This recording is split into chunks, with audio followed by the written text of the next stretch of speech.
السلام عليكم ورحمة الله وبركاته. الحمد لله وكفى والسلام على عباده الذين اصطفى. أما بعد فأعوذ بالله من الشيطان الرجيم. بسم الله الرحمن الرحيم. إن الله وملائكته يصلون على النبي يا أيها الذين آمنوا صلوا عليه وسلموا تسليما.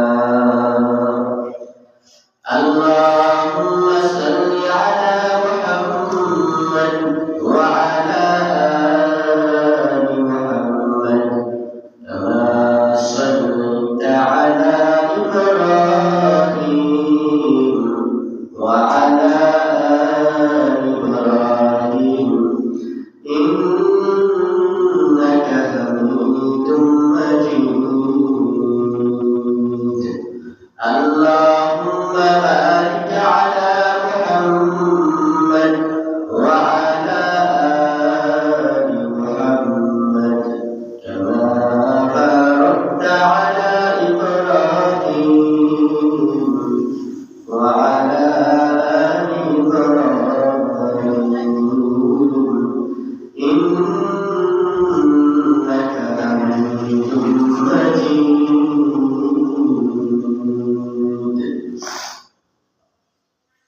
سبحانك لا علم لنا إلا ما علمتنا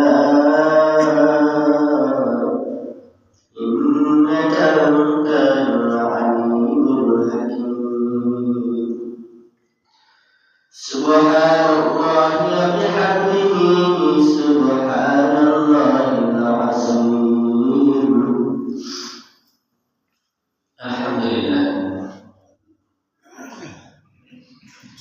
মহান মালিকের দরবারে শুকরিয়া জ্ঞাপন করি যিনি রহমাতুল লিল আলামিন সাইয়্যিদুল মুরসালিন, যিনি নবীদের সর্দার, নবীদের কুল কায়নাতের জন্য তাকে আল্লাহ রাব্বুল আলামিন মনোনীত করেছিলেন সেই মুহাম্মদ সাল্লাল্লাহু আলাইহি ওয়াসাল্লামের উম্মত। আল্লাহ তাআলা আমাদেরকে সম্মানিত করেছেন, যিনি আমাদেরকে একটি মহিমান্বিত মাস রমজান মাস দান করেছেন, যিনি অসংখ্য অগণিত মানুষদেরকে মাগফিরাতে নাজাতে এই দশমের মধ্যে অসংখ্য অগণিত আল্লাহর গুনাহগার বান্দাদেরকে ক্ষমা করে দেন। সেই মালিকের শুকরিয়া জ্ঞাপন করে আমরা সকলে বলি আলহামদুলিল্লাহ। দুরূদ সালাম পাঠ করে নবীর প্রতি, তিনি রহমাতুল লিল আলামিন, যে নবী আমার আপনার জন্য শাফায়াত করবেন, উম্মতের জন্য শাফায়াত করবেন, সে নবীর প্রতি একবার দরুদ পড়ি সাল্লাল্লাহু আলাইহি ওয়াসাল্লাম। পবিত্র মাস রমজান, আজকে 16তম রমজান। রমজান মাস প্রায় আমাদের থেকে আস্তে আস্তে চলে যাচ্ছে। দীর্ঘ একটি মাস, একদিন 2 দিন করে আজকে 16 দিন চলে যাচ্ছে। রহমতের মাসগুলো, ইবাদতের মাসগুলো, নেকের মাসগুলো, নেকের দিনগুলো আস্তে আস্তে দ্রুত চলে যাচ্ছে আমাদের থেকে। আমরা কতগুলো নেক আমল করতে পেরেছি, কতগুলো আল্লাহ তাআলা থেকে আমাদের গুনাহ মাফ পেয়েছি, আল্লাহ মাফ করে দেন। আবার একটি বছর আল্লাহ তাআলা যদি আমাদেরকে হায়াত দেন, হয়তো আমরা আবার এই রমজান মাস পাবো।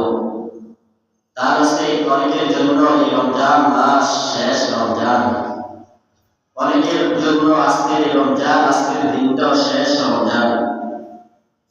আবার আগামীকাল হায়াত পাবে রোজা রাখবে, এমন অনেক আল্লাহর বান্দা সুযোগ নাও পেতে পারে। আল্লাহর কাছে দোয়া করে আল্লাহ তাআলা আমার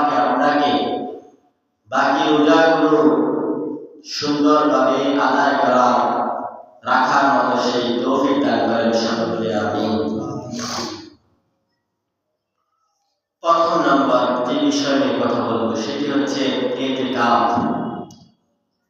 ইতিকাফ অর্থ অবস্থান করা, কোন এক স্থানে বসে একমাত্র আল্লাহ সন্তুষ্টির জন্য ইবাদতের নিয়তে অবস্থান করাকে ইতিকাফ বলা হয়। স্থান হতে হবে মসজিদ, পুরুষদের জন্য হবে মসজিদ যেখানে পাঁচ ওয়াক্ত নামাজের জামাত হয়, ওই স্থানে পুরুষদের জন্য ইতিকাফ করা এটা সুন্নতে মুআক্কাদা। মহিলারা কোথায় ইতিকাফ করবে?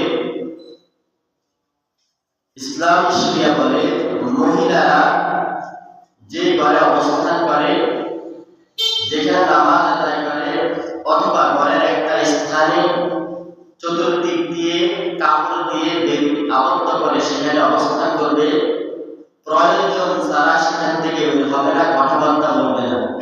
এটা হচ্ছে মহিলাদের জন্য ইতিকাফ। তাহলে ইতিকাফ শব্দ হচ্ছে মসজিদ পুরুষদের জন্য, মহিলাদের জন্য ঘর। মহিলারা মসজিদে এসে ইতিকাফ করবে না। ইতিকাফ কারা করবে? যিনি বালিগ, যিনি মুসলমান হতে হবে, রোজাদার হতে হবে। এবং ইতিকাফ যিনি করবেন তিনি যাবতীয় অপবিত্রতা থেকে দূরে থাকবে, অপবিত্র থাকতে পারবে না, পবিত্রতার সাথে থাকতে হবে এবং আকলবান হতে হবে, জ্ঞানবান হতে হবে। কোনো পাগল বা মাতাল এরকম কোনো লোক ইতিকাফ করলে ইতিকাফ আদায় হবে না। ইতিকাফ কতদিন করবে? ইতিকাফ করতে হবে শেষের 10 দিন, নাসাতের যে 10 দিন, অর্থাৎ 20 রমজান আসরের নামাজের পরে সূর্য ডুবে ডুবে এর পূর্বে, অর্থাৎ আসরের নামাজ পরে ঢুকে যাবে। আসরের নামাজ পরে মসজিদে ঢুকে যাবে এবং ঈদের দিন, অর্থাৎ যেদিন চাঁদ দেখা যাবে শাওয়াল মাসের, ওই দিন মাগরিবের নামাজ আদায় করে বের হবে। সর্বনিম্ন কয়দিন? 10 দিন। ইতিকাফ করতে হবে কয়দিন বলেন? 10 দিন। সুন্নতে মুআক্কাদা। ইতিকাফ 3 প্রকার, একটা হচ্ছে নফল ইতিকাফ, একটা হচ্ছে ওয়াজিব ইতিকাফ, আরেকটি হচ্ছে সুন্নতে মুআক্কাদা ইতিকাফ। রমজানের যে 10 দিন আমরা ইতিকাফ করি এটা হচ্ছে সুন্নতে মুআক্কাদা, সুন্নতে কিফায়া। অর্থাৎ এই ইতিকাফের জন্য রোজা শর্ত, রোজা থাকতে হবে। কিন্তু নফল ইতিকাফের ক্ষেত্রে রোজা রাখা বাধ্যতামূলক নয়। সে 1 ঘন্টার জন্য ইতিকাফ করতে পারবে। নফল যেটা আমরা এখন আসছি, এটাও ইতিকাফের নিয়তে ঢুকলে ইতিকাফ হয়ে যাবে। বলে আমি 1 ঘন্টার জন্য মসজিদে ইতিকাফের নিয়তে ঢুকলাম, ইতিকাফ আদায়, এটা হচ্ছে নফল ইতিকাফ। আর ওয়াজিব ইতিকাফ হচ্ছে যদি নিয়ত করে থাকে, কেউ যদি নিয়ত করে ইতিকাফের জন্য, কেউ নিয়ত করে, তাহলে তাকে রোজাও রাখতে হবে, ইতিকাফ করতে হবে, এটা ওয়াজিব। তাহলে আমরা ইতিকাফ 3 প্রকার পেলাম। আমরা যেটা থাকি রমজান মাসে এটা হচ্ছে সুন্নতে মুআক্কাদা কিফায়া। এই ইতিকাফ যদি কোনো মহল্লা মসজিদে যেখানে নামাজ আদায় করা হয়, 5 ওয়াক্ত নামাজ, কেউ যদি আদায় না করে তাহলে মোটামুটি সবাই গুনাহগার হবে। সুন্নতে মুআক্কাদা কিফায়া এটা যদি কেউ ইতিকাফ না করে তাহলে মোটামুটি সকলেই গুনাহগার হবে। আর যদি এলাকা থেকে কেউ 1 জন বা 2 জন করে দেয় তাহলে সকলের উপর থেকে গুনাহগুলো মাফ হয়ে যাবে, গুনাহ হবে না, গুনাহগার হবে। তাহলে এই ইতিকাফ যারা যে এলাকার মধ্যে করা হয় না ওই এলাকার সকলে আমরা গুনাহগার হয়ে যাবে, এজন্য এটা বাদ দেওয়া যাবে না। এখন ইতিকাফ রাসূল সাল্লাল্লাহু আলাইহি ওয়াসাল্লাম কয়দিন করেছেন? হাদিসের মধ্যে আসছে আল্লাহ রাসূল সাল্লাল্লাহু আলাইহি ওয়াসাল্লাম প্রতি রমজানের শেষের 10 দিন ইতিকাফ করতেন। কে? মুহাম্মদ সাল্লাল্লাহু আলাইহি ওয়াসাল্লাম। তিনি শেষের দরকার ইতিকাফ করতেন। একদিন 1 বছর তিনি ইতিকাফ করতে পারেন না। পরবর্তী বছর অর্থাৎ তিনি যে বছর ইন্তেকাল করেছেন মুহাম্মদ রাসূলুল্লাহ সাল্লাল্লাহু আলাইহি সাল্লাম, ওই বছর তিনি 20 দিন ইতিকাফ করেছেন। সুবহানাল্লাহ। রাসূল সাল্লাল্লাহু আলাইহি সাল্লাম যে ইতিকাফ করেছেন, তার মানে ইতিকাফ অনেক ফজিলতপূর্ণ, অনেক ফজিলত। রাসূল সাল্লাল্লাহু আলাইহি সাল্লাম তিনি বলেন, যারা ইতিকাফ করবে, ইতিকাফের ফজিলত হলো কোন মানুষ, কোন বান্দা, আমার কোন উম্মত যদি ইতিকাফ করে, ইতিকাফের ফজিলত কেমন? তিনি বলেন, কোন ব্যক্তি যদি উমরাহ করে, 2টি উমরাহ করে এবং 2টি হজ পালন করে, তাহলে 2টি হজ এবং 2টি উমরাহ করলে যে পরিমাণ সওয়াব দেওয়া হয়, ঠিক 10 দিন ইতিকাফ করার কারণে আল্লাহ তাআলা ওই পরিমাণ সওয়াব তার আমলনামায় দিয়ে দেন। সুবহানাল্লাহ। তাহলে ইতিকাফের ফজিলত হচ্ছে, আপনি উমরা করলে, বর্তমানে উমরা করাটা সহজ, উমরা করলে টাকা বেশি খরচ হয় না, হয়তো 1-1.5 লাখ টাকার মধ্যে উমরা করা যায়। এই উমরা করার পরে হয়তো আমার উমরাটা কবুল হতে পারে, নাও হতে পারে। আবার যদি হজ করতে যান, সকলের উপর হজ খরচ না। যদি আল্লাহর কোনো বান্দা বান্দির উপর নেশা পরিমাণ সম্পদের মালিক হয়ে যায়, অর্থ সম্পদ থাকে, ওই ব্যক্তির উপর হজ খরচ, তবে ওই হজ করার জন্য প্রায় 7 থেকে 8 লাখ টাকা খরচ হয়, ঠিক কিনা? একজন ব্যক্তির হজ করার জন্য 7 থেকে 8 লক্ষ টাকা খরচ হয়। হজ করার পরে হজটা যদি কবুল হতে পারে, আবার নাও হতে পারে, কিন্তু বান্দা যদি ইতিকাফ করে, আল্লাহ তাআলা কবুল হজের সওয়াব দান করবে। তাও একটা না, কয়টা? 2টি হজ করলে, 2টি উমরা করলে যেই পরিমাণ সওয়াব, সেই পরিমাণ আমল নেক আপনার আমলে যাবে।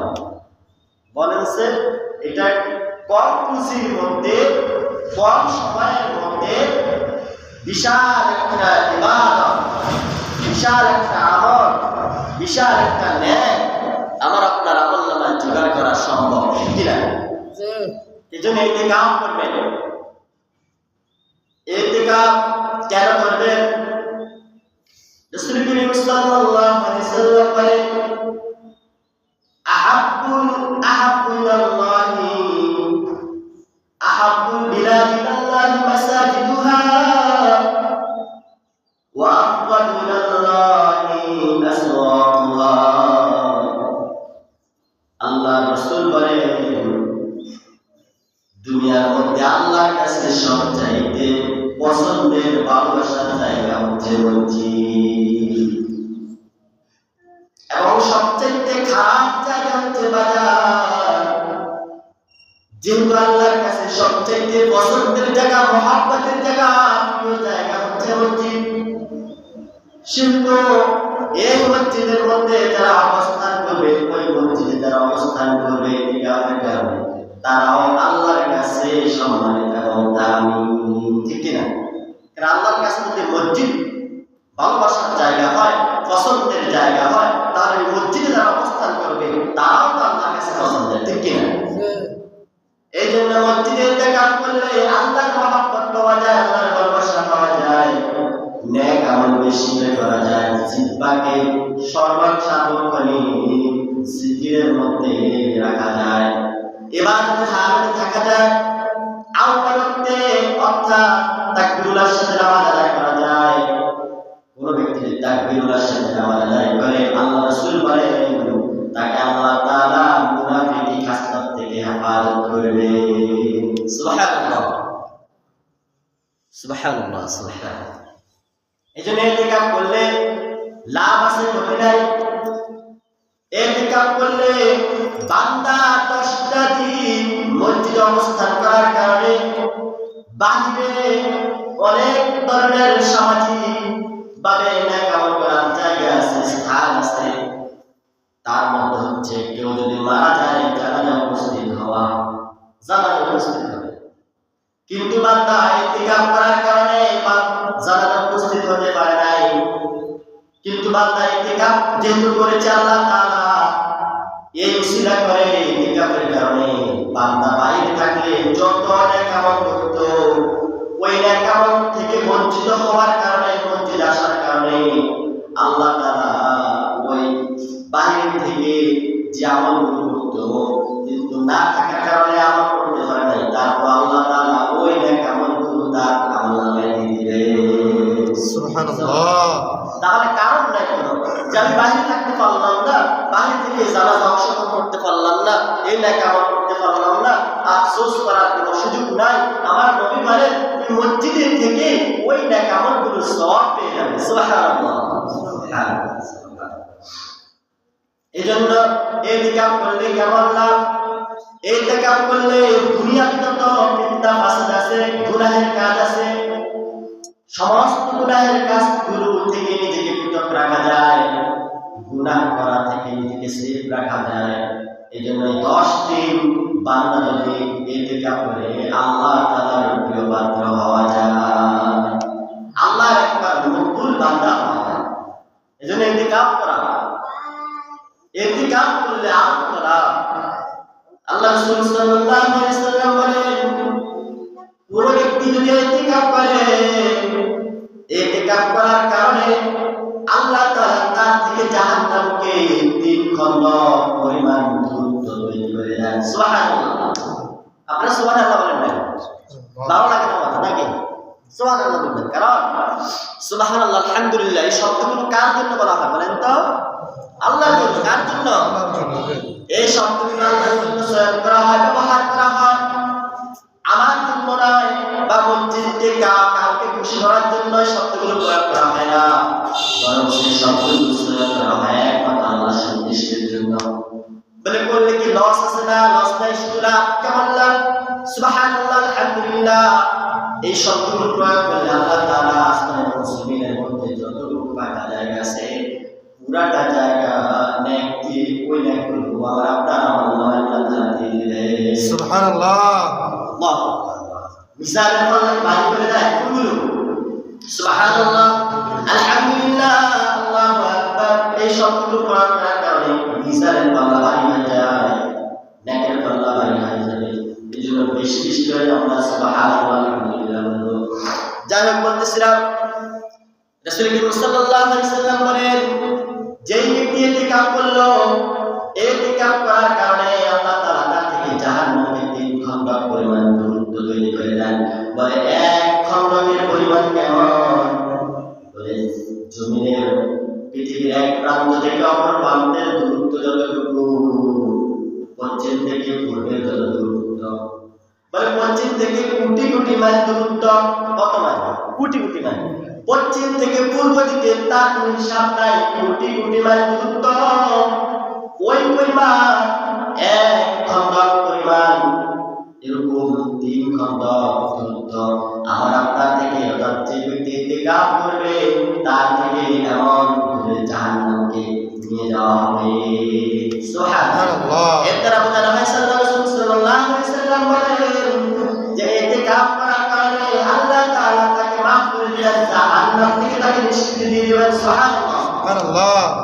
এজন্য ইতিকাফ করে কেউ লস হবে না, বলেন লাভ আর লাভ, দুনিয়া তো লাভ, আখিরাত তো লাভ। এত লাভের একটা জিনিস কেন আমরা করতে, কেন আমরা বাদ দিব? কেন আমাকে জোর করে বসাতে হবে? কেন আমাকে কুশামতি করে বসাতে হবে? এত নেই, আমরা তো দুনিয়ার লাভের পিছনে ছুটি। বলে আমি এইটা করলে অনেক লাভবান হব, ওইটা করলে অনেক লাভবান হব, এই কাজ করলে অনেক সম্পদের মালিক হব। দুনিয়ার লাভটা বুঝলাম, আমার আপনার জন্য যদি দুনিয়াটা ক্ষণস্থায়ী, পরকালটা আমার জন্য চিরস্থায়ী, তো পরকালের লাভের জন্য আমাদের সবচেয়ে বেশি পেরেশান থাকা দরকার ছিল কি? ছিল না? ওটার জন্য ছিল না, থাকা দরকার ছিল না? কিন্তু আমরা এখন দুনিয়ার পিছনে ব্যস্ত, সময়টাকে কাজে লাগে। আমরা তো দিকে বুঝি যে আমাদের পরকালের নাম দরকার, দুনিয়ার নাম দরকার নাই, পরকালের সফলতার দরকার, ঠিক কিনা? তো পরকালের সফলতার জন্য ইতিকাফ করতে হলে আপনাকে টাকা দিতে হবে কেন? ইতিকাফ করতে হলে আপনাকে টাকা দিতে হবে, খাবার দিতে হবে কেন? আপনাকে প্রশংসা করতে হবে কেন? কারণ ইতিকাফ করলে আল্লাহর মহব্বত পাওয়া যায়। বান্দার কাজ তো আল্লাহর দিকে ফিরে যাওয়া। বান্দা তার আল্লাহকে পেতে চাইলে দুনিয়ার কোনো কিছু তার জন্য দরকার হয় না, ঠিক কিনা? তারপর জোর করে বসাতে হয় কেন? আমাদের ইমানের দুর্বলতা, আমরা এখনো পরকালের নাম বুঝি নাই, দুনিয়ার নামটা আমরা বেশি বুঝেছি। আমরা মনে করি সামনে যা আছে তাই হিসাব করি, পরকালের জন্য আমাদের হিসাব নাই। অথচ নেককার মুমিন যে আল্লাহ ইমানের সাথে পরকালের প্রতি রয়েছে, তার প্রত্যেকটা জবাব হবে আল্লাহ তাআলার যেমন আল্লাহ তাআলা যে কাজ করলে খুশি হন, বান্দার কাছে সেই কাজটাই বেশি করা, ঠিক না? আর আমরা মনে মনে করি যে আমরা আল্লাহকে ভালোবাসি, মনে মনে আমার ইমান আছে, আসলে এটা আমাদের অন্তরের কথা না, এটা আমাদের মুখের কথা, ঠিক কিনা? রাগ করেন না, আসলে আমাদের মুখের কথা। আল্লাহ সন্তুষ্টির জন্য করলে কেউ কি আপনাকে জোর করে বসাতে হবে কেন? এমন মসজিদ দেখা যায় 2000-5000 টাকা পর্যন্ত অফার করা হয় 10 দিনের জন্য, খাবার দাবারের ব্যবস্থা করে দেওয়া হয়। যদি স্বইচ্ছা কোনো মসজিদ থেকে অথবা এলাকার মানুষ যে আমি যেহেতু থাকতে পারি নাই, আমার এই ভাই থাকবে, তার পরিবার আছে, অনেক সমস্যা আছে, কিন্তু তারপর থাকতেছে, আমি বলে তাকে সহযোগিতা করি, একটু খাবার ব্যবস্থা করলাম, সমস্যা কি? আমি যেখানে থাকতে পারি না, এক ভাই বুঝলাম তাকে খাবার ব্যবস্থা করে দিই, এতটুকু করতে পারেন। কিন্তু ওকে আপনি বলছেন যে আমি ঢুকবো, আবার খাওয়াইতে করবো, আমার এই করে দিতে হবে, এটা করবেন। এটা করলে আপনার ইতিকাফ আদায় হবে না, আদায় হবে শ্রদ্ধা। তাহলে ইতিকাফ করবেন প্রত্যেকটা মসজিদ মহল্লার মধ্যে যেখানে 5 ওয়াক্ত নামাজ হয়, ওইখানে ইতিকাফ করতেই হবে। কেউ যদি 2 দিন 3 দিন 5 দিনের জন্য, 1 দিনের জন্য ইতিকাফ করে, তাহলে এই ইতিকাফটা নফল হিসেবে আদায় হবে, সুন্নাত হিসেবে আদায় হবে না। এবং ওই যে রাসূল সাল্লাল্লাহু আলাইহি ওয়াসাল্লাম ইতিকাফের কথা বলেছেন, এটা আমাদের উপর থেকে যাবে, আমরা গুনাহগার সকলেই হই। এখানে যারা আছে, এলাকায় যারা নামাজ পড়েন, প্রত্যেকেই গুনাহগার,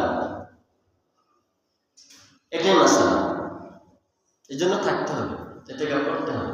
মহিলারা ইতিকাফ করবে ঘরের মধ্যে, যেখানে নামাজ পড়ার দিন, ওখানে ঘরের মধ্যে যে স্থানে নামাজ পড়া, অথবা একটা কক্ষ আলাদা করে নেবেন, মহিলারা ইতিকাফ করবেন। কারণ আয়েশা রাদিয়াল্লাহু তাআলা থেকে হাদিসটি বর্ণিত, হযরত আয়েশা সিদ্দিকা রাদিয়াল্লাহু তাআলা তিনি বলেন যে আল্লাহ রাসূল সাল্লাল্লাহু আলাইহি ওয়াসাল্লাম যেই বছর ইতিকাফ করেছেন, তারপর থেকেই আমরা ঘরের মধ্যে 10 দিনের জন্য ইতিকাফ করতাম। সুবহানাল্লাহ। তারা নারীরাও কি ইতিকাফ করতে পারবে? মাশাআল্লাহ। তাহলে এই ইতিকাফের বিষয়ে মোটামুটি কথা গেছে, বুঝছেন তো? বুঝছেন না? আপনারা বুঝছেনই কথা। ইতিকাফ করতে হবে কি? ইতিকাফ করতে হবে। কি করবেন? এই যে আপনার মতো অনেক মুরব্বী চলে গেছে না? আল্লাহ আপনাকে এখন হায়াত দিচ্ছেন, আপনাদেরকে হায়াত দিচ্ছেন, আমাকে আল্লাহ হায়াত দিচ্ছেন। আরেকটা বছর বাঁচবো, তার কি গ্যারান্টি আছে? এটাকে গনিমত মনে করি। আল্লাহ তাআলা আমাকে সুযোগ দিয়েছেন, গুনাহ মাফের একটা রাস্তা তৈরি করে দিয়েছেন। আমি নাজাতের এই 10 দিন ইতিকাফ করলে আরেকটা সবচেয়ে বড় সুবিধা, সেটা কি জানেন? সবচেয়ে বড় সুবিধা হচ্ছে ইতিকাফ করলে 10 দিন যে ইতিকাফ করবেন, আল্লাহ রাসূল সাল্লাল্লাহু আলাইহি ওয়াসাল্লাম বলেন 10 দিন ইতিকাফ করলে এই 10 দিনের মধ্যে লাইলাতুল কদর আছে। কি আছে? লাইলাতুল কদর আছে। লাইলাতুল কদরে কেমন সব? রাসূলুল্লাহ সাল্লাল্লাহু আলাইহি ওয়াসাল্লাম যখন মেরাজে গিয়েছেন, আল্লাহ তাআলা তার ফেরেশতার মাধ্যমে পূর্বেকার জাতির হায়াতের অবস্থান দেখাইছেন। হায়াত কত বছর বাঁচছে কে? তিনি দেখেন পূর্বেকার মানুষদের, এমন মানুষ ছিল যারা 1000 বছর হায়াত পেয়েছেন।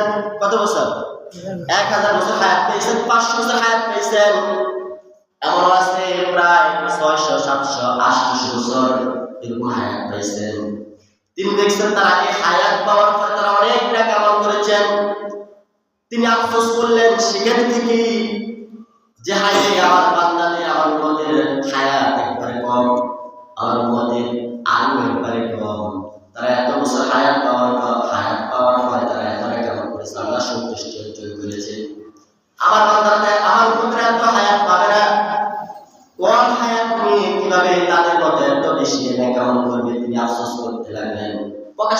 তো অন্তরে একটা ব্যথা।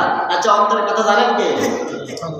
হ্যাঁ, আল্লাহ জানেন। ঠিক আছে তো, আল্লাহ জানেন। তো চুরি করলে আল্লাহ জানেন না। আপনাদের সে অন্তরে বসে বসে চিন্তা করেন, চক কষেন যে অমুকের আজকে এটা করবেন, এই ক্ষতিটা আজকে করবেন, অমুকের এই কাজ করলে উনি এভাবে বিপদে পড়বেন। এই যে আপনি কম কষ্ট এটা জানেন নি আল্লাহ? এটাও জানেন। কিন্তু ওই ক্ষেত্রে আমরা আল্লাহকে ভয় করি না। ভয় করতে হবে আল্লাহকে। যত ধরনের পাপাচার আছে সব কিছু অন্তরে আগে আগে অন্তত পরিকল্পনা করে। কেউ যখন অন্যায় করে, কাউকে হত্যা করবে, আগে পরিকল্পনা করে না? পরিকল্পনা অনুযায়ী তার মধ্যে বাস্তবায়ন করে। আমাদের দেশের মধ্যে সেনা মিডিয়া হত্যা হয়েছে। আচ্ছা বলেন তো, এই মিডিয়া সেনাবাহিনীতে 54 জন সরকার কর্মকর্তাকে হত্যা করা হয়েছে, এটা কি ওই দিনই শুধু পরিকল্পনা হয়েছে না? আমাদের 5-7 মাস আগে পরিকল্পনা হয়েছে। 5-7 মাস আগে পরিকল্পনা হয়েছে। তাহলে পরিকল্পনা জানেন কে? আল্লাহ। তাহলে জানেন না কেন? ওলা নাবলুওয়ান্নাকুম বিশাইইন মিনাল খাওফি ওয়াল জুই। এটা পরীক্ষা। পরীক্ষা হয় 3 ঘন্টা আপনার বাধা দিবে না, কোনো শিক্ষক আপনার বাধা দিবে না। আপনি লিখতে পারেন না, বসে রয়েছেন, তারপর কিছু বলবে? কারণ কি? এটা অধিকার, ওর অধিকার। ও লিখলে লিখুন না, লিখুন না, আপনি তাকে বাধা দেওয়ার কোনো সুযোগ নেই। হ্যাঁ, যদি নকল করে তাহলে আপনি তার কাগজ নিয়ে দিতে পারেন, কিন্তু নসের যদি সে নকল না করে, পরীক্ষা দেওয়ার জন্য যে বিধিনিষেধগুলো আছে ওগুলো যদি পালন করে বসেই থাকে, তারপর আপনি তাকে 3 ঘন্টার মধ্যে কিছু বলার সুযোগ নাই। এটা বলার সুযোগ নাই যে কিন্তু লেখাচ্ছে না, যে কাগজ দিয়ে দেয়, এটা বলার সুযোগ আছে? 3 ঘন্টা টাকা আপনার সুযোগ নাই, আমার সুযোগ নাই, শিক্ষকের সুযোগ নাই। ঠিক পরীক্ষায় আল্লাহ তাআলা আপনাকে সুযোগ দিয়ে দিয়েছেন, বান্দা হায়াত দিছি, যা ইচ্ছা তা কর, তবে এটা করলে ক্ষতি আছে, তোমার জাহান্নামে যেতে হবে, এটা করলে ভালো কাজ, জান্নাতে যেতে পারবে, আল্লাহ বলেছেন। এই জন্য আল্লাহ তাআলা কল্পনা করতেছেন আপনি খারাপ কাজের, আল্লাহ কিছু বলেন না, কারণ মালিক একদিন বিচার করবে। এই জন্য অন্তরের পরিকল্পনা যদি জানেন আল্লাহ রাব্বুল আলামিন। আল্লাহ রাসূল সাল্লাল্লাহু আলাইহি ওয়াসাল্লাম তিনি মনে মনে চিন্তা করলেন, আফসোস করলেন, আমার উম্মতের হায়াত অনেক কম, কিভাবে তারা এত আমল করবে, আল্লাহ সন্তুষ্ট অর্জন করবে। আল্লাহ তাআলা সাথে সাথে জানাই দিলেন, ইন্না আনজালনাহু ফি লাইলাতিল কদর। হে আমার নবী, ইন্না নিশ্চয় আনজালনা নাযিল করা হয়েছে, তাকে তার কোরআনকে নাযিল করা হয়েছে। ইন্না আনজালনাহু ফি লাইলাতিল কদর, লাইলাতুল কদরের রাত্রিতে আল্লাহ তাআলা কোরআন নাযিল করেছেন। সুবহানাল্লাহ। ইন্না আনজালনাহু ফি লাইলাতিল কদর ওয়া মা আদরাকা মা লাইলাতুল কদর। আল্লাহ তাআলা বলেন, রাসূল আপনি জানেন কি লাইলাতুল কদর কি? এটা কি জানেন আপনি কি? লাইলাতুল কদর বলতে কি? লাইলাতুল কদর, লাইলাতুল কদরি খায়রুম মিন আলফি শাহর। আল্লাহু আকবার। বলে এটা 1000 মাস ইবাদত করলে যে পরিমাণ সওয়াব, যে পরিমাণ মূল্য, বলে লাইলাতুল কদর ওই রাত্রিতে ইবাদত করলে সেই পরিমাণ কদর। সুবহানাল্লাহ। সেই পরিমাণ, সেই পরিমাণ সওয়াব, সেই পরিমাণ সন্তুষ্টি। আল্লাহু আকবার। 1000 বছর আপনাকে হায়াত দেওয়া হবে, 1000 হায়াত পাওয়ার পরে নফল ইবাদত করবেন, ইস্তিগফার করবেন, দোয়া করবেন, কোরআন তেলাওয়াত করবেন, ওইটা বলে কবুল হতেও পারে না হতে পারে, কিন্তু এক রাতে ইবাদত করলে ওটা যদি কবুল হয়ে যায়, লাইলাতুল কদর রাতে ইবাদত করলে ওটা যদি কবুল হয়ে যায়, 1000 মাস ইবাদত করলে ওটা সব কবুল হতেও পারে না হতে পারে, কিন্তু এটা গ্যারান্টি কবুল হয়ে যাবে। সুবহানাল্লাহ। এত বেশি ফজিলত হাদিসের মধ্যে আসছে। রাসূল করিম সাল্লাল্লাহু আলাইহি ওয়াসাল্লাম বলেন, আল্লাহ রাব্বুল আলামিন জিবরাইল আলাইহিস সালামকে একটি পতাকা দিয়ে দেন, সবুজ পতাকা, যেই পতাকা হযরত জিবরাইল আলাইহিস সালামের সাথে থাকে, তিনি উঁচু করে রাখেন, আর তার পিছনে হাজার হাজার অসংখ্য অগণিত ফেরেশতাদেরকে আল্লাহ তাআলা পাঠিয়ে দেন জমিনের বুকে। ওই লাইলাতুল কদর রাত্রিতে যখন মাগরিবের আযান হয়ে যায়, তখন জিবরাইল আলাইহিস সালামের নেতৃত্বে অসংখ্য ফেরেশতা দুনিয়ার জমিনে তাশরীফ আনেন। জিবরাইল আলাইহিস সালাম মক্কার মদিনা মুনাওয়ারা রাসূল করিম সাল্লাল্লাহু আলাইহি ওয়াসাল্লামের রওজার উপরে যে সবুজ গম্বুজ, এই সবুজ গম্বুজের উপরে পতাকাটা টাঙিয়ে সেখানে রেখে দেন, এবং পৃথিবীর আনাসিকার আছে, পুরা পৃথিবীর মধ্যে তারা ফেরেশতাগুলো ছড়িয়ে ছিটিয়ে যান, এবং যারা রুকু অবস্থায় আছে, যারা জিকির করা অবস্থা আছে, কোরআন তেলাওয়াত করা অবস্থা আছে, ইস্তিগফার করা অবস্থা আছে, ওই অবস্থায় ফেরেশতারা তাদের সাথে মুলাকাত করে। সুবহানাল্লাহ। তার মানে আমরা ইবাদত করলে দেখবেন যখন কান্নাকাটি করে দেখবেন অন্তর একবারে বিগলিত হয়ে যায়, নরম হয়ে যায় অন্তর। কারণ নাই বসে আল্লাহর কথা মনে পড়ে, অন্তর একবারে বিগলিত হয়ে যায়, নরম হয়ে যায়। এবং আপনি আল্লাহর কথা বললেই চুক্তি পানি করে বুঝতে হবে ফেরেশতা আপনার সাথে কর্মরত করতেছে। সুবহানাল্লাহ। ফেরেশতা আপনার সাথে মুলাকাত করতেছেন, আপনার সাথে মুসাফা করতেছেন, এটা বুঝতে হবে। আর যে পাষণ্ড আছে কিছু আছে না সমাজের মধ্যে, চোখ দিয়ে পানি বের হয় না, কেউ কাঁদছে তার চোখ দিয়ে তারপরে একটু চোখ দিয়ে পানি বের হয়, বুঝতে হবে কপাল করা, ওদের কপাল করা। ওইরকম জাতি ওইরকম মানুষ পৃথিবীতে আছে না? কি বলে আছে না? আছে কত মানুষ। তা না হলে এত হত্যা লুণ্ঠন, ছোট ছোট বাচ্চাদেরকে গলা কেটে দেয়, রেপ করে। এই সমাজের মানুষের কি বলে আপন মানুষ, চাষা একবারে নিকটাত্মীয়, পাশের বাড়ি বা পাশের ঘরে। আমাদের সমাজ ব্যবস্থা, আমাদের আকল, আমাদের বিবেক কত লোক পাইছে, আমরা কত নিকৃষ্ট জাতি পরিণত হয়েছে। ওগুলোর আল্লাহ কিভাবে ক্ষমা করে বলে? তাও ক্ষমা করবে যে আল্লাহ তাআলা যদি ফিরে আসতে পারে, যদি ফিরে আসতে পারে। আর এরকম পাষণ্ডদেরকে আল্লাহ কিভাবে ক্ষমা করে? নবজাত কত ছোট ছোট বাচ্চাদের পর্যন্ত এখন হত্যা করে ফেলা হয় সম্পদের কারণে, অথবা তাদের বিভিন্ন ধরনের হয়তো লেনদেন ছিল, সম্পর্ক নষ্ট হয়ে গেছে। কি জবাব দেবে তারা আল্লাহর কাছে? এটা কিন্তু হক করে বা বান্দাকে নষ্ট করা, এটা আল্লাহ ক্ষমা করবে, তার অধিকার নষ্ট করা। ছোট ছোট বাচ্চারা কাদের কি বুঝেছে, তারা কি বোঝে? এই যে নরসিংদীতে ইকরা সম্পর্কে মেয়েটা বলা হয়েছে, ছোট বাচ্চা কিচ্ছু বোঝে, 7 বছরের মানুষ কি বুঝে? 15 বছরের মানুষ তো ঠিক কিছু বোঝে না, ভালো করে আকল হয় না, পরিপূর্ণ আকল জ্ঞান এই তো 15-16 বছর, 17-18 বছর নেই।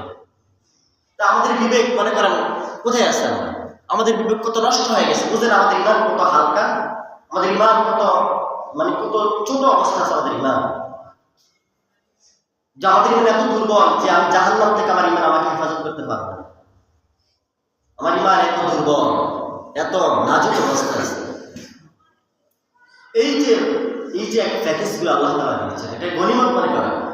আমরা লটারি মনে করি যে একবার লেগে গেলেই তো কোটি টাকার মালিক, কিন্তু এটাও একটা লটারি। আল্লাহ তাআলা আপনাকে দিয়েছেন, টাচ করবেন তো নেক, টাচ করবেন না বলে এটা নেক, একদিনকার নেক না, এটা 1000 বছর পর্যন্ত নেক পাবেন। সুবহানাল্লাহ। মানে 1000 বছর পর্যন্ত বলবেন, 1000 বছর আপনি যে ইবাদত করবেন ওই পরিমাণ সব আপনি এক রাত্রে পেয়ে যাচ্ছেন। এটা লটারি না? আল্লাহ আপনাকে লটারি দিয়েছেন। আস্তাগফিরুল্লাহ, লটারি ব্যবহার করা ঠিক না, যেহেতু এটা খারাপ একটা অর্থ ব্যবহৃত হয়, বুঝানোর জন্য বলতেছে আল্লাহ করুক। মানে এত বেশি সব আল্লাহ তাআলা আপনাকে আমাকে দিতে চান, আমরা নিতেছি। এত গোপন করা হয়ে গেছে, আমরা নিতেছি না, আমরা নিতে চাই না। এই জন্য এই কদম আমার আপনার সামনে একবারে 10 দিন আমরা ইবাদত করবো। এটা করতে পারেন না কেউ, তবে এই 10 দিন ইবাদত করবেন। 27-এর জন্য বসে থাকবেন না, 25শে রমজানের জন্য বসে থাকবেন না। মানে প্রত্যেকটা বিজয় রাত্রিতে, এমন বিজয় রাত্রি না, প্রত্যেক রাত্রি ইবাদত করবেন। সমস্যা কি? 10টা দিন আমরা কষ্ট করি না? সারা রাত বসে বসে পড়তেছে, কিরে বাবা এত রাতে পড়াশোনা করাস কেন? বাবা 1 মাস কষ্ট করবো, আগামী 40 বছর পর্যন্ত বাবা বিশেষ ক্যাডারের জন্য প্রস্তুতি নিতেছে। রাত নাই, দিন নাই, খাওয়া নাই, ঘুম নাই, পড়তে আসতে। কেন? কারণ এই কষ্ট 1 মাস 3 মাসের কষ্ট আমার বাকি ভবিষ্যৎ সুন্দর করে, সুন্দরভাবে আমি জীবন যাপন করতে হবে। এই জন্য 3 মাস কষ্ট করে। আর আপনি একটা রাত, 10টা রাত কষ্ট করতে পারবেন না। হয়তো বা এই রাত্রিগুলো আপনার জন্য এবারের জন্য শেষ, সামনে আপনি পাবেন না, আমি পাবো না। এই 9 বছর চলতেছে আমার এখানে, আমি কত মানুষকে হারিয়ে ফেলেছি। যারা সামনে বসেছিলেন আজকে অনেকে আসতে নাই, সাদা কাপড়ের প্যাকেট পায় মাটির নিচে চলে গেছে। যাদের সাথে কথা হয়েছে, সালাম বিনিময় হয়েছে, মুসাফা করেছে, দোয়া করেছে, দোয়া বিনিময় হয়েছে, বিভিন্ন কথা আদান-প্রদান হয়েছে, আজকে তারা দুনিয়াতে নেই। এমন একটা দিন আসবে আগামী বছর আমার এখান থেকে আমরা অনেক টাকা হারিয়ে ফেলবো। কি বলেন, ঠিক না? তাহলে এটাকে গনিমত মনে করি, এই লাইলাতুল কদরকে গনিমত মনে করি, রমজান মাসকে গনিমত মনে করি, আমরা ইবাদত করি আল্লাহর কাছে। আল্লাহর কাছে প্রিয় পাত্র হওয়ার জন্য এগুলো এক একটা প্যাকেজ আল্লাহ আমাকে দিয়েছেন, আপনাকে দিয়েছেন। আমরা গ্রহণ করবো, ইবাদত করবো, কোরআন তেলাওয়াত করবো, জিকির আজকার করবো, ফাহিশা কথা থেকে আমরা নিজেদেরকে সেফ রাখবো, খারাপ কাজের কাছে যাবো না। কেউ খারাপ কাজ করতে চাই তাকে বাধা দেবো, তাকে অনুনয় বিনয় করে বোঝাবো যে খারাপ কাজ করো না, ভাই অন্যায় কাজ করো না, মানুষের দুঃখী সুখ মানুষের পাশে থাকবো। এলাকায় যারা গরিব আছে, অসহায় আছে, চিকিৎসার অভাবে আপনার টাকার জন্য চিকিৎসা নিতে পারে না, এদের খোঁজ খবর নেব। এবার শুধুমাত্র নামাজ পূজা নয় ভাই, এবার শুধু দান সদকা নয়, সমগ্র ইসলাম মানে একটা পরিপূর্ণ জীবন ব্যবস্থা। ইসলাম মানে একটা বটগাছের মতো, প্রত্যেকটা শাখা প্রশাখার গুরুত্ব আছে। পরিপূর্ণ একটা গাছ, শুধু ডাল একটা গাছ না, একটা গাছের একটা অংশ, পাতা একটা গাছ নয়, গাছের একটা অংশ, সবগুলো মিলিয়ে কিন্তু একটা গাছ। ঠিক ইসলামের প্রত্যেকটা জিনিস নিয়ে একটা ইসলামের একটা বিরাট একটা গাছ। এটাকে পরিপূর্ণ এক ধান বাদ দিয়ে আরেকটা কল্পনা করা যায়।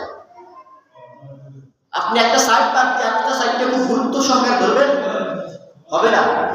আপনাকে সবগুলোই মেনটেন করতে হবে যদি ইমানদার দাবি করে আনবে। যদি সুফল পেতে চাই, আমাকে প্রত্যেকটা জিনিস আমার পদচারণা থাকতে হবে, ইবাদত আমার পদচারণা থাকতে হবে, দান সদকা আমার পদচারণা থাকতে হবে, সামাজিক কাজে ইসলামিক কাজে আমাকে পদচারণা থাকতে হবে, সমস্ত কাজগুলো এক সাইড দিয়ে হবে না। কারণ ইসলাম পরিপূর্ণ জীবন বিধান। কে বলেছেন? আল্লাহ বলেছেন, ইন্না দীনা ইনদাল্লাহি ইসলাম, আল্লাহর কাছে মনোনীত ধর্মকে ইসলাম। ইয়া আইয়ুহাল্লাযীনা আমানু দুখুলু ফিস-সিলমি কাফা, ও ইমানদাররা তোমরা ইসলামে পরিপূর্ণ প্রবেশ করো। কার কথা?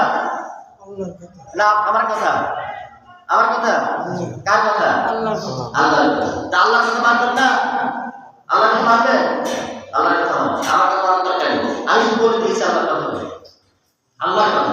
ইয়া আইয়ুহাল্লাযীনা, ও ইমানদাররা, উদখুলু দাখালা ইয়াদখুলু, প্রবেশ করো, উদখুলু প্রবেশ করো, আমল সিগা, উদখুলু প্রবেশ করো, আল্লাহ অর্ডার দিয়েছেন কাদেরকে? আমাদের। উদখুলু ফিস-সিলমি, সিলম অর্থ হচ্ছে ইসলামের মূল শব্দ, সিলম, সিন লাম আলিফ, সিলম সিন লাম মিম, শান্তি। অর্থাৎ তোমরা পরিপূর্ণ ইসলামে প্রবেশ করো, আংশিক নয়, পুরোপুরি প্রবেশ করো। আল্লাহ তাআলার কথা। তাহলে আমরা যারা বাদ করে দিয়েছি, কেউ আছে শুধু জুমার নামাজ পড়ে, পাঁচ ওয়াক্ত নামাজ পড়ে না, সে পরিপূর্ণ ইসলাম মানে না। কেউ আছে হজ করে, যাকাত দেয়, কিন্তু নামাজ পড়ে না, পরিপূর্ণ ইসলাম মানে না। কেউ আছে নামাজ পড়ে, রোজা রাখে, যাকাত দেয় না, পরিপূর্ণ ইসলাম মানে না। কেউ আছে সামর্থ্য আছে কিন্তু হজ করে না, বাকি চাকরিটা করে, পরিপূর্ণ না। তো পরিপূর্ণ না থাকলে সেই ইমানদার, সেই ইমানদার। এই জন্য আমরা পরিপূর্ণ ইসলাম মানব, প্রত্যেকটা সাইডে আমাদের পদচারণা থাকবে। এবং আমরা এই যে লাইলাতুল কদর আমাদের সামনে আসতেছে, আমরা ইবাদত করব প্রতি 10টা দিন ইবাদত করব। যে 10 দিন আছে 10 দিনই ইবাদত করব, গুনাহ মাফ করতে চাই। কারণ এই লাস্টের 10 দিন এটা গনিমত মনে করে। এই 10 দিন আল্লাহ তাআলা এত মানুষকে মাফ করেন, আপনার হিসাব নেই, এটা ক্যালকুলেট করবেন। এত অসংখ্য পর্যন্ত বান্দা বান্দিকে আল্লাহ মাফ করে দেবেন। নাজাত লাস্ট 10 দিন কি নাজাত, মুক্তি, শুধু মুক্তি দেবেন আল্লাহ তাআলা, জাহান্নাম থেকে মুক্তি দিবেন। ওই ক্ষেত্রে আমরা সামিল হতে চাই কি চাই না? সবাই চাই, কিন্তু নামাজ পড়ব না। আমরা সবাই চাই যাকাত দেব, যাকাত আছে না আমাদের অনেকে, কত পরিমাণ সম্পদ আছে হিসাব নাই। যাকাত কেনার কথা বললে এমনি হাওয়া আছে টাকা নাই, কিন্তু যাকাত কেনার কথা বলে কত লাগবে নিয়ে আসি, পরে কালা করে দিয়েছি, আছে না? আমার ব্যাংকে আছে, তুই রিস্ক নিয়ে যা, আমি তোকে চাকরি রেখে দিই, তুই নিয়ে যা, কিন্তু আপনার কাছে 5,000 টাকা ভাই না, আমি নিজেই খারাপ অবস্থা আছে। আসলে মিথ্যা কথা, পুরা মিথ্যা কথা। আপনি জানেন কর্জে হাসান আল্লাহ তাআলা ঋণ চাইছেন, তা আল্লাহ তাআলা ঋণ কি দরকার আছে? না, আল্লাহ তাআলা বলতে চাচ্ছেন যে তুমি তোমার মুসলমান নাই, এক মুসলমান আর বিপদে পড়ছে, আরেক মুসলমান থেকে শান্তি চাও, হাওলাত দাও, ঋণ করো। তবে ঋণের ক্ষেত্রে আরেকটা আছে খারাপ অভ্যাস, ঋণ নিলে দিতে চায় না, তাও আরেক ভেজাল, তাও আরেক ভেজাল। এরকম করবো না, আমরা মানে সুষম বন্টন করবো, মিষ্টি পয়সা সেটা আবার দিয়ে দিচ্ছি, তাহলে এটা করা হাসান, এটা করা যাবে। আর এটা করলে অনেক সব, যতই করতে আপনার কাছে টাকাগুলো আছে এটা এই দান করলে যে 1000 টাকা দান করলে 500 টাকা দান করলে যে সব পেতে নিয়ে এই সব পেতে থাকবে না, যতটুকু পর্যন্ত আপনি হাওলা দিয়ে দিতে থাকবেন। আর সুদ খাইলে কি হবে, যে 5000 টাকা নিছাব 1000 টাকা বাড়তি দিবি 6000 টাকা দিবি 3 মাস পরে, 10000 টাকা নিছাব 2000 টাকা বাড়তি দিবি 6 মাস পরে। এটা কি সুদ? কারণ টাকা কি বাচ্চা কাচ্চা দেয় না, দেয় না। এই টাকা যারা এটা খায় এরকম আছে না সমাজের মধ্যে, কি বলেন নাই? আছে যারা এগুলো করে এটা মারাত্মক গুনাহ, মারাত্মক গুনাহ। 70টা কবিরা গুনাহ, তার মধ্যে ছোট গুনাহ যেটা নাম বললাম না, মারাত্মক গুনাহ, এটা মনে রাখবেন, অত্যন্ত খারাপ গুনাহ। এবং যারা সুদ খায় যারা ইবাদত করে না, এটা কোনো ইবাদত করে না, কারণ শরীরটা তো সুদের টাকা দিয়ে গোস্ত মাছ গুনাহ গুনাহ খাইছে, রক্ত মাংস খাইছে, এগুলো দিয়ে যত মাথা আসরাবে, যত কান্নাকাটি করবে, কোনো কাজ হবে না। এই জন্য এগুলো খুব হিসাব করে চলবে, কারণ আল্লাহ তো বিবেকটা আমাকে দিচ্ছেন, গরুর তো বিবেক দেন। কি বলেন, গরুর বিবেক দিচ্ছে? বিবেক দিচ্ছে আমাকে আপনাকে, আমরা এগুলো অনুসন্ধান করবো, এগুলো হিসাব নিকাশ করে আমরা আমাদের কর্মকর্তা অবলম্বন করবো, কর্মকর্তা তৈরি করবো, ইবাদতগুলো আমরা সেভাবে করবো, বিবেককে কাজে লাগা। তাহলে বলতেছিলাম এই যে সবে কদর আসতেছে এবং শেষের 10 দিন আমরা ইবাদত করবো বেশি করে। সর্বশেষ যে কথা ফিতরা, সাকাতুল ফিতর, এটা কেন আদায় করা হয়? বলে এটা আদায় করা হয় প্রথম নম্বর উদ্দেশ্য হচ্ছে আমার ভিতরে রোজা রাখার কারণে 30 দিন বা 29 দিন এই যে রোজা রাখছে, আমার ভিতরে অনেক সময় কথাবার্তার মধ্যে বেকাশ কথাবার্তা বলছি বা বিভিন্ন ধরনের রোজার মধ্যে ত্রুটি বিচ্যুতি হয়েছে আমার রোজার মধ্যে, এগুলো ভুল ভ্রান্তি ভাঙার জন্য, মাফ করানোর জন্য আল্লাহ তাআলা এই ফিতরার ব্যবস্থা করেছেন। আরেকটা অর্থ হচ্ছে ফিতরা কেন ব্যবহার করেছেন, আল্লাহ রাসূল সাল্লাল্লাহু আলাইহি ওয়াসাল্লাম কেন নির্ধারণ করেছেন, কিন্তু শরীর করে না। এই কারণে যে সমাজের মধ্যে অসংখ্য মানুষ আছে গরিব অসহায়, তারা যাতে আমার আপনার মতো সম্ভ্রমী যারা আছে আমরা তাদের মতো আমাদের জামা কাপড় পরিধান করি, নতুন জামা কাপড়, পরিষ্কার পরিচ্ছন্ন জামা কাপড়, তারপরে আপনার এই খাবার দাবারে আমাদের আইটেম থাকে ভালো ভালো, তারাও তো আমার মতো মানুষ, মানে তার অবস্থানের কারণে সে বা খোদাই মদতের কারণে সে গরিব হবে, কারণ আল্লাহ তাআলা বলছেন আমি গরিব বানাই ধনী বানাই, এগুলো আল্লাহ বানাই, তো সেই হিসেবে সেই কারণে হয়তো সে গরিব হয়ে গেছে। উচিত আমরা তাকে ঈদের নামাজের আগে তার কাছে পৌঁছে দেওয়া। সাকাতুল ফিতর কত টাকা? 110 টাকা সর্বনিম্ন। সর্বনিম্ন কত টাকা? 110 টাকা একজনের জন্য। আপনার ঘরে যদি 10 জন থেকে 10 জনের টাকা 100 একজন করে দিতে পারেন, আবার 10 জনকে ভাগ করে দিতে পারেন, মানে গরিব দেখে এটা ঈদের নামাজের আগে দিয়ে দিবেন। আর আমাদের সমাজে জাকাতের যে প্রচলন আছে বা আমরা কিছু কিনে দিই, কাপড় শাড়ি লুঙ্গি, এগুলো একবার মুদ্রা খাওয়া হয়। এই উনি একটা কাপড় পরে, উনি কি কাপড় পরেন না? এখন অবশ্যই কাপড় পরেন না, উনি লুঙ্গি পরেন না? পরেন, পাঞ্জাবি পরেন, অবশ্যই পরেন। আপনি এখন ওরা দিলেন, এটা সাথে চলতে পারবে না? পারবে। দেখেন আমি আজকে দেখলাম মালয়েশিয়াতে একটা জাবরাহান একটা দেখলাম, আমি কিছুক্ষণ আগে দেখেছি। ওখানে যারা জাকাত দেয় তারা জাকাতের টাকাগুলো নিয়ে আসে সরকারি ফান্ডে জমা দেয়। সরকারের কেন ফান্ডে জমা দেয়? সরকারের উপর তাদের আস্থা আছে, সরকার সুষম বন্টন করে প্রত্যেকটা এলাকার মধ্যে, পুরো বাংলা ওনাদের দেশের মধ্যে, পুরা দেশের মধ্যে তারা জরিপ করেন কারা কারা গরিব আছে, কাউকে ঘর বানায় দেন, তার যে সমস্যা আছে ওই সমস্যা সমাধান করে দেন জাকাতের ফান্ড থেকে। কারো স্কুল দরকার ওই এলাকায় স্কুল করে দেন, অথবা কারো সেলাই মেশিন রাখার দরকার সেলাই মেশিন কিনে দেন, অথবা কারো গরু কিনে দেন, অর্থাৎ একটা কর্মসংস্থান তৈরি করে দেন। জাকাতের তো উদ্দেশ্য এটাই। আপনি শাড়ি দিলে কি হয়? কোনো ছবির কোনো ক্যাপশন নেই, জাকাত ফান্ড জমা হচ্ছে, সরকারিভাবে সেগুলো বন্টন করা হচ্ছে। আর আমাদের দেশের মধ্যে কোন রকম বিদেশের মধ্যে 20-25 লাখ টাকা কামাই আছে, ব্যাস আসি মানুষের দাঁড় করে আমি ডাকি মাইকিং এ দাঁড় করে লাইনের মধ্যে দিয়া মানুষ মারা যায়, এই শাড়ি লুকিয়ে লাগে একটা পায় একটা করে অসুস্থ হয়ে যায়, রোজা ভেঙে ফেলে। মানে আমাদের দেশের জাকাত ব্যবস্থা একবারে নোংরা সিস্টেম, এটা একবারে নোংরা সিস্টেম। এই জাকাতি ভাবে আজীবন দিবেন, কেমন করে দিবেন দেখবেন যে গরিব হয়ে গেছে। এই জন্য এটা জাকাতের শিক্ষা না, জাকাতের মূল শিক্ষা হচ্ছে সমাজ থেকে ধনী গরিবের ব্যবধানটা সমপর্যায়ে নিয়ে আসা, একটা অবস্থানে নিয়ে আসা। তারা আজকে খাইছে তাদের সামর্থ্য আর খেতে না, এরকম ভাবে দিন। অনেক কথা বলছি, কথা বলতে কোনো শেষ নেই। তো সর্বশেষ কথা হচ্ছে রমজান মাস শেষ আর কদিন আছে? 14 দিন বা 13 দিন। যে 13 দিনকে গরিব মনে করে আমরা এবার মনোনিবেশ করবো, গরিব অসহায় যারা তাদেরকে সহযোগিতা করবো, ফিতরা দিব, ফিতরা ছাড়া আমরা দান সদকা করবো। আল্লাহ তাআলা আমাদেরকে প্রত্যেকটা কথার পরে আমাকে আপনাকে আমার করার তৌফিক দান করুন। আমিন। যারা আপনাদের মনে রাখবেন। আসসালামু